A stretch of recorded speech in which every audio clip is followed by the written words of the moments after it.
All right, guys. UFC 174 fight night.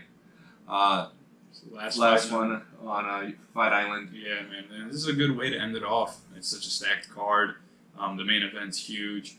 Honestly, if there was a title fight or maybe an interim belt or something, this could have been a pay-per-view. I wouldn't mind paying for this. Especially with some of these big old-time names that were former champs. Yeah, exactly. Former number one contenders. Legends in there, man. But starting off the main card, we got Khamzat Chimaev, I think that's how you say his name, and Rise McKee. So Chimaev fought last week. Yeah, he fought last week. On Saturday.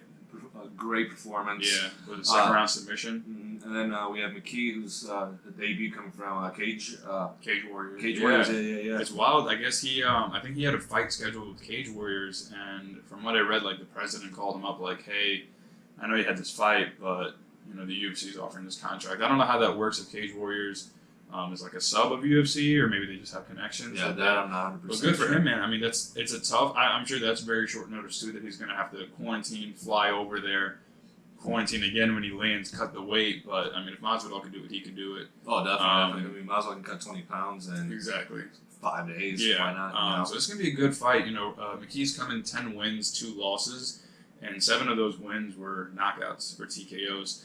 Chimaev 7-0. He had that submission in his last week when he fought on Saturday when he fought. Not even last week. That was freaking like 4 days ago. But yeah, man, he's 7-0. He's from Dagestan. He's a wrestler, just like Khabib and all those guys. Yeah, definitely. So it's gonna be a good fight, man. Who do you got this one? Like the guy that's coming to debut, McKee, or I can't say his name. Last week. Oh man, I mean, if McKee's stand up it seems like it's gonna be better with his 7 TKO finishes. But I gotta go with that Dagestan wrestling, man. That shit's so dominant that I think he'll be able to nullify McKee.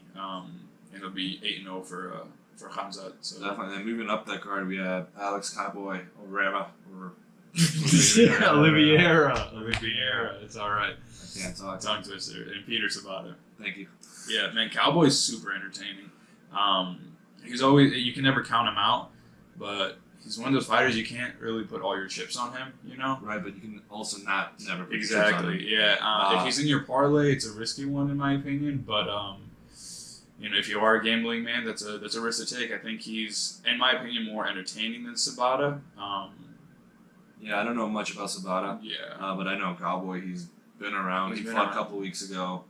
I believe he lost that fight, if I remember correctly. Couldn't tell you. But I put my chips on Cowboy. I like Cowboy, man. He's an entertaining fighter. He's pretty lanky. He's at welterweight.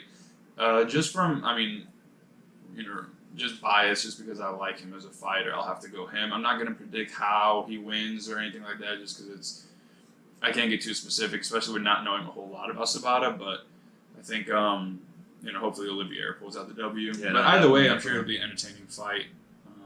But yeah, moving up from that, we got some light heavyweights with Paul Craig and Antigulov. I can't even begin to pronounce his first name, but Antigulov. Another wrestler, I'd say, and then Paul Craig's a really good submission guy. His last 4 wins, I believe, were all submissions. That's amazing. I mean, Paul is 12-4-1.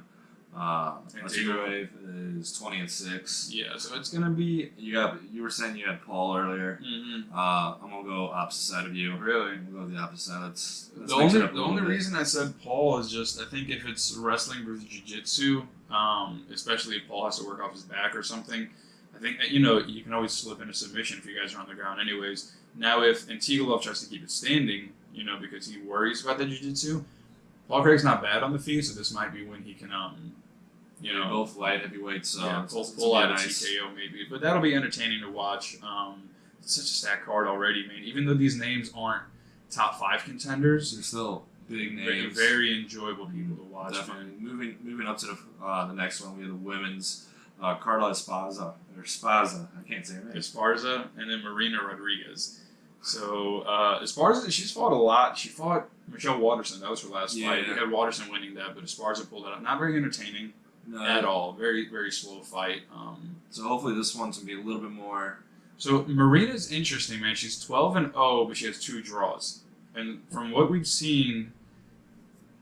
whenever she does lose a round, she loses it very significantly. So every round that she, like in her 2 draws, when she loses a round, it's a 10-8.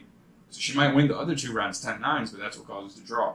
It's very unfortunate. So it's, I don't know, is she slacking those rounds? Is she just taking off? Is she coasting because she thinks she's got it in the bag? I'm not sure.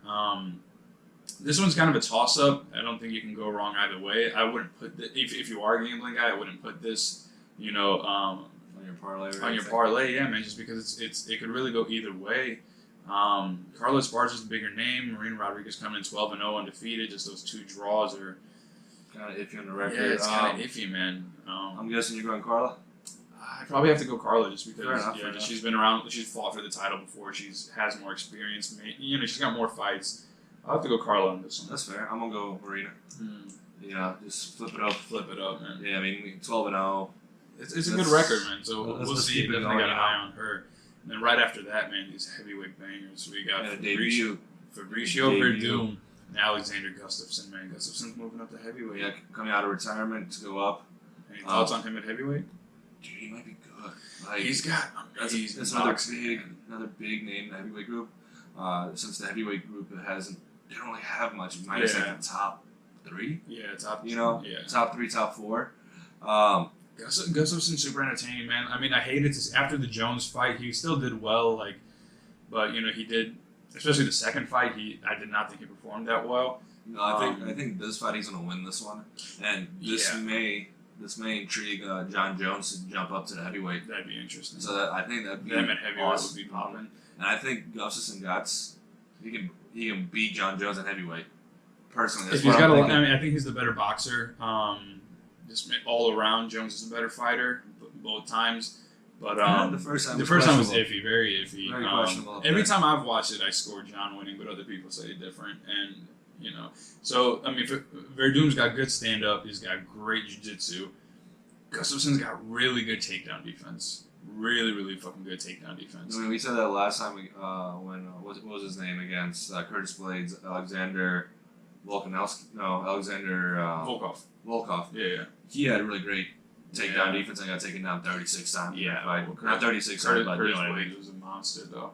Verdum, I mean, he's 44 years old, man. He's his last performance, he fought Alexei Olenek. Was not impressive. He looked gassed after the first round. It's not the Fabricio Verdum that beat Cain Velasquez at all. No.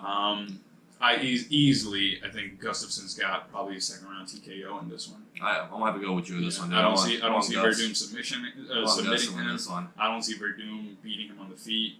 I think this is all Gus, and I do want to see him. He's coming out of retirement. I want to see him win. I want to see him compete again, like go up. If he's in really good shape as a heavyweight, I mean, with his striking, I think he's got one of the best striking in the heavyweight division. So he could, if all goes well for him and he continues to stay on his game, he could make a run at the title. No, definitely, dude. It's gonna be an eternity fight. Mm-hmm. I can't wait for it. Yeah. So we'll see.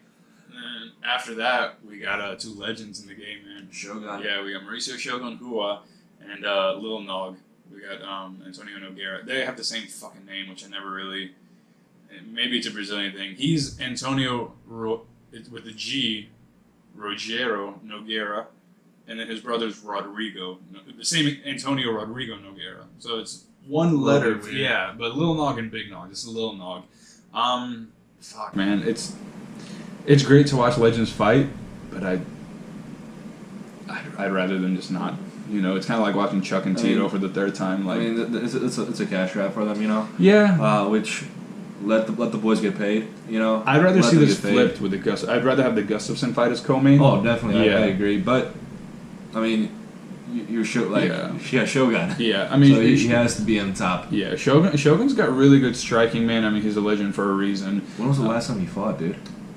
I remember he fought Jacare, but that was a little while back. I don't know if since then he's fought. And that was...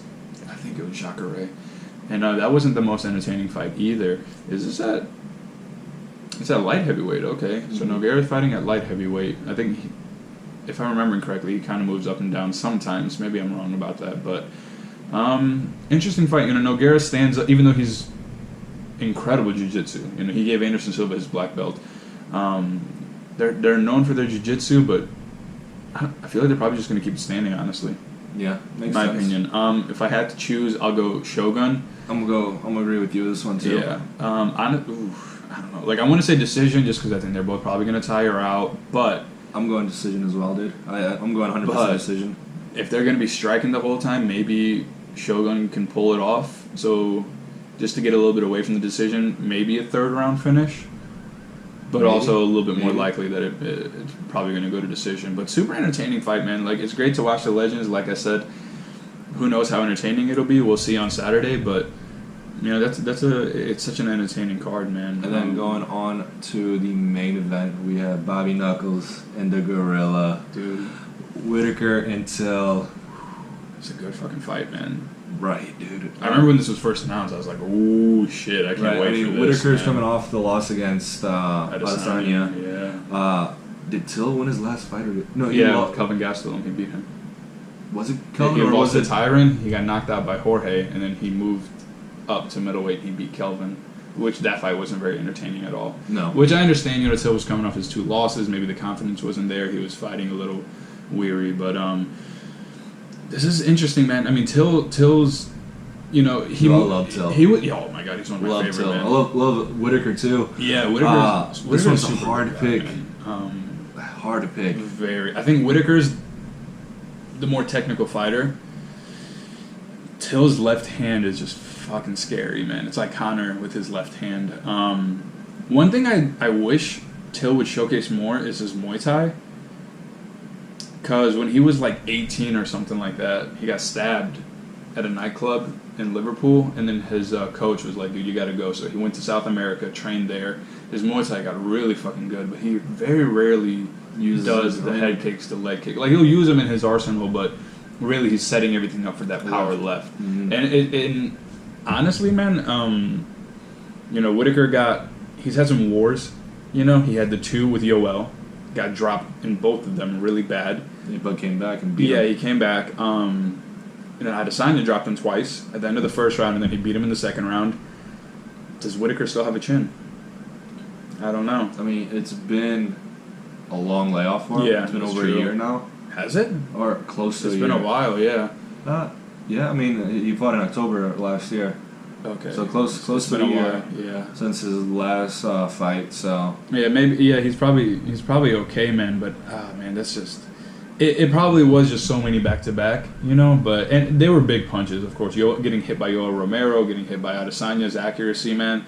It'll drop you, but I don't know how much this chin's gonna hold up anymore. Technically, Whittaker's the better fighter. Power, I think Till's got it. If I have to choose, I'm gonna say Darren Till's gonna win this one with the finish.